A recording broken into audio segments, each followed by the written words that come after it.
en la ciudad de Córdoba se realizó la 14ª Asamblea General Ordinaria del Consejo Federal para la Transparencia. Hay una serie de cuestiones que son bastante interesantes de ver en este organismo que no es tan conocido. Se puede acceder a su página desde el sitio del gobierno argentino, que fueron objeto de tratamiento en el transcurso de las deliberaciones. Por San Luis participó la secretaria legal y técnica, la doctora Fabiana Zárate. Doctora Fabiana Zárate, buen día, ¿qué tal? ¿Cómo le va? ¿Cómo está? Hola Mario, buen día, muy buen día a usted, a su equipo, a la audiencia. Muchas gracias. ¿Qué le pareció el encuentro de la Asamblea General Ordinaria del Consejo Federal para la Transparencia?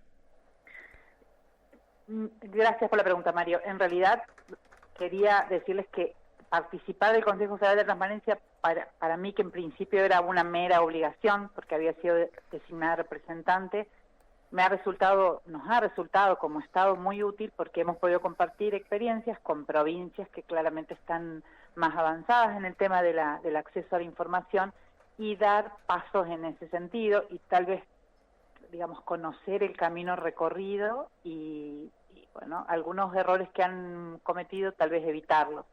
En este sentido, está bueno aclarar que un Consejo Federal es un organismo en el que participan como representantes personas que representan a cada una de las provincias y a la Ciudad Autónoma de Buenos Aires, es decir, tiene 24 integrantes, entre los que hay cooperación técnica y entre los que se trata de llegar a acuerdos sobre el tema que trata. El más conocido, el Consejo Federal de Educación, pero en este caso, bueno, la materia es el acceso a la información y la transparencia. Y bueno, y en ese sentido, y respondiendo puntualmente, es muy útil el intercambio, es valioso, sirve, nos ayuda, tratamos de implementar, estamos en el camino, porque digamos desde el inicio de la gestión hubo una decisión del gobernador de ir para adelante en el tema de modernizar el Estado y abrir, en principio, como usted lo sabe, con la iniciativa del Boletín Oficial, pero también en otros sentidos, que luego puedo comentarle. Bueno, y entonces estamos trabajando en eso y nos resulta muy valiosa una de las cuestiones del Consejo Federal. Una de las cuestiones que vi que fue importante, incluso porque derivó hasta en un acuerdo del gobierno de Córdoba con sus municipios, con sus regiones municipales, es el tema de avanzar en todo lo que es gobierno abierto, ¿no? O sea, que la posibilidad de que tengamos acceso mediante internet nosotros los ciudadanos a los datos del Estado, ¿no? Sí. A ver, como que la contracara del derecho, digamos, primero que el derecho de acceso a la información es un derecho humano que está vinculado con la libertad de expresión, ¿no? Porque uno no puede ejercer la libertad de expresión si primero no tiene el derecho a acceder a la información del Estado, que es el gran capitalizador de datos por excelencia.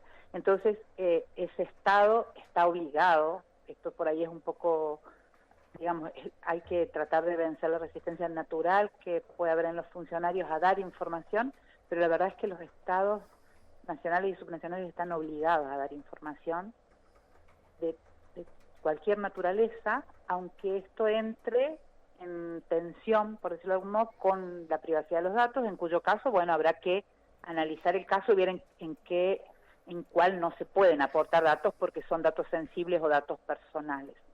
Pero digo, más allá de la privacidad de los datos, la información del Estado debe estar accesible, completa y actualizada a favor del ciudadano, en principio, y cada ciudadano que la solicite virtualmente, pero en una de justamente la vicerrectora de la Universidad Nacional de Córdoba recordaba que también presencialmente, porque por el tema de la brecha digital, si lo hacemos solo virtual, al derecho, digamos, lo imaginamos solo virtual, en realidad vamos a dejar gente afuera. Entonces, bueno, presencial o digitalmente, lo importante es que sepamos que los funcionarios estamos obligados a dar información, aunque eso por ahí nos complique la gestión diaria, que puede ocurrir. Puede ocurrir. Sí, puede ocurrir, porque tal vez alguien que está como con muchas urgencias de la diaria y que trabaja seria y honestamente todo el día y se le pueden pedir información que le complique, pero digamos, la contracara de esto es cuántas veces los ciudadanos, y empiezo, permítame ser autorreferencial, necesitamos información pública. En mi caso, por ejemplo, en el ejercicio de la profesión, todo el tiempo estaba necesitando información pública, muchísimas veces no la conseguía, empezando en mi caso por la normativa provincial, ¿no? Entonces creo que y todo el mundo necesita información para hacer trámites, para acceder a un beneficio, la gente que hace investigaciones para tener datos del sistema estadístico provincial, de las páginas de los portales en general de cada ministerio, por supuesto del boletín y de la normativa actualizada. Así que me parece que no es un trabajo inútil, que es un trabajo transversal y que es re necesario para mejorarle la vida, para que los ciudadanos les resulte más fácil acceder a esta información que tiene el Estado. ¿Y por qué esa resistencia, cree usted? Porque a mí, por ejemplo, a mí si hoy me piden información de algo, yo tengo que dedicarle bastante tiempo a conseguir la información, a compilarla, a darla, y claramente me saca de mis obligaciones, de mis otras obligaciones. Creo que la resistencia, digamos, pensando bien, tiene que ver con eso, con el tiempo que lleva responder los pedidos de acceso a la información, y todas las jurisdicciones, sin excepción, comentan de la resistencia de los funcionarios a informar. Un poco que ese fue el argumento que usó el doctor Barba, el Procurador General de la Nación, para hacer la restricción a los pedidos de información a la Presidencia, ¿no? Desde el Consejo Federal se cuestiona el decreto, no recuerdo el número, creo que 780, que ha restringido el acceso a la información, y bueno, y se está estudiando la constitucionalidad o inconstitucionalidad del decreto. No puedo avanzar más sobre ese tema porque no lo conozco, pero claro, sé que desde el Consejo Federal no hay acuerdo, puntualmente la presidenta del Consejo, que es Beatriz Anchorena, lo manifestó a las 24 jurisdicciones presentes. Y aquí en San Luis, ¿hacia dónde se avanza en esta materia? Bueno, aunque sea reiterativa, yo creo que la creación del boletín digital ha sido un gran avance, pero además un trabajo intenso, porque el director del boletín es una persona que está 12 horas por día trabajando en poder actualizar. No ha sido fácil. Está ahora cargando 23, 22, 21, 20, está en el 19, cargando y se ha implementado un buscador básico en el cual con el número de decreto y el año uno puede acceder directamente. Pero digo, sí, creo que está muy bueno. Y también, para poner un poco el tema en agenda, hemos colaborado en el tema de los contenidos con un curso que está dando la Fundación de la Universidad de La Punta sobre el tema de acceso a la información y transparencia, que es para agentes de la administración pública. También creo que la boleta única papel en materia electoral también significa un avance en materia de transparencia, porque claramente deroga una ley que es la ley del EMA, que es una ley más antigua, menos económica, menos sustentable. Así que bueno, me parece que también ha sido un avance. Y bueno, y tenemos trabajos de la provincia muy iniciales, muy nuevos, pero convencidos, convencidos de que tenemos que ir en ese camino, en relevar nuestra información ambiental y el cumplimiento de un acuerdo internacional que se llama el Acuerdo de Escazú, que recién esto es muy inicial, pero bueno, he estado en contacto con funcionarios de ambiente para analizar este tema, que es un tema que se trabaja con la región Cuyo. Así que bueno, creo que damos pasos en ese sentido, y bueno, sobre todo tratando de hablarlo, creo que también es bueno.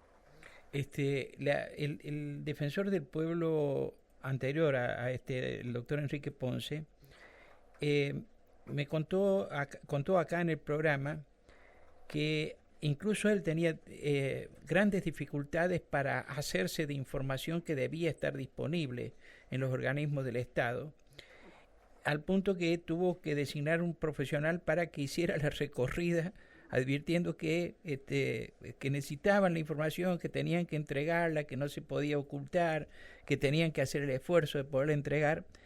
y entiendo que promovió la instalación de algunos carteles en las oficinas públicas hablando del derecho a la información. Nosotros lo que vemos es que hay como una tendencia, ¿no es cierto?, cultural a decir, no, si es del Estado reservado. Hoy cuidado, o miedo a suministrar información que en realidad tendría que estar disponible para todos, ¿no? Y que mientras más se avance, obviamente, en la publicación en las páginas web, menores serán las cantidades de requerimientos de información pública, ¿no es cierto?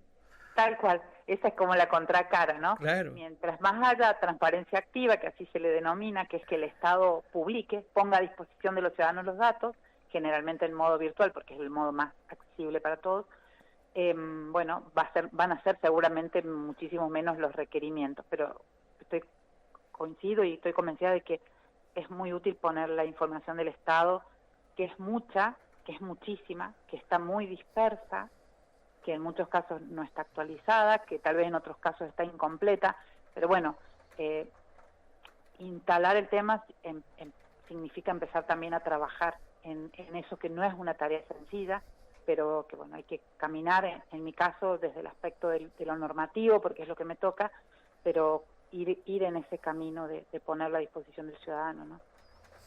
Y después hace falta un equipamiento técnico para mantenerlo, ¿no? Sí, sí. Todo necesita de recursos humanos y técnicos, pero creo que la decisión es lo más importante. Sí, claro, sin duda. Si hay decisión política de que las cosas se clarifiquen y que estén al acceso, obviamente, va a ser mejor, ¿no es cierto?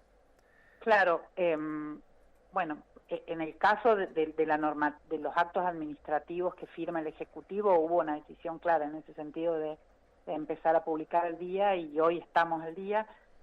Estamos tratando también de facilitar la búsqueda, porque tampoco es sencillo si uno no tiene la fecha de publicación, y se está avanzando con estos buscadores básicos al principio, más avanzados con el tiempo serán. Es como usted dice, necesitamos de recursos técnicos también. Uh-huh.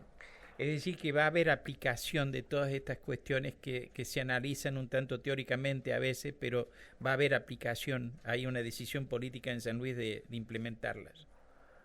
Sí, hay una decisión política de implementarlas. Participamos comprometidamente en el Consejo Federal. Tratamos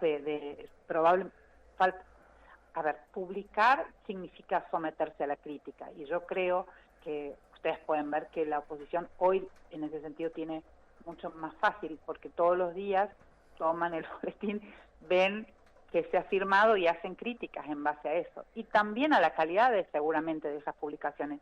Y creo que como Estado tomamos las críticas y tomamos las observaciones y hemos tratado de hacer correcciones, y seguramente cometemos errores y vamos en el camino de mejorar, pero la decisión sí, claramente la decisión política del gobernador me la transmitió en el año 2023, ya al inicio de la gestión, y creo que es bueno no olvidar que, aunque parezca como algo gastado o un latiguillo, pero tener un boletín papel que publica con 8 meses de atraso es casi no tener boletín oficial. Entonces, bueno, creo que por lo menos los primeros pasos se están dando.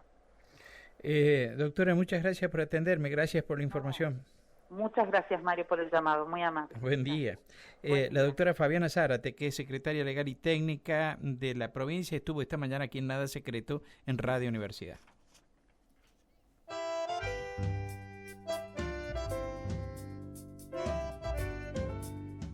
Nada Secreto.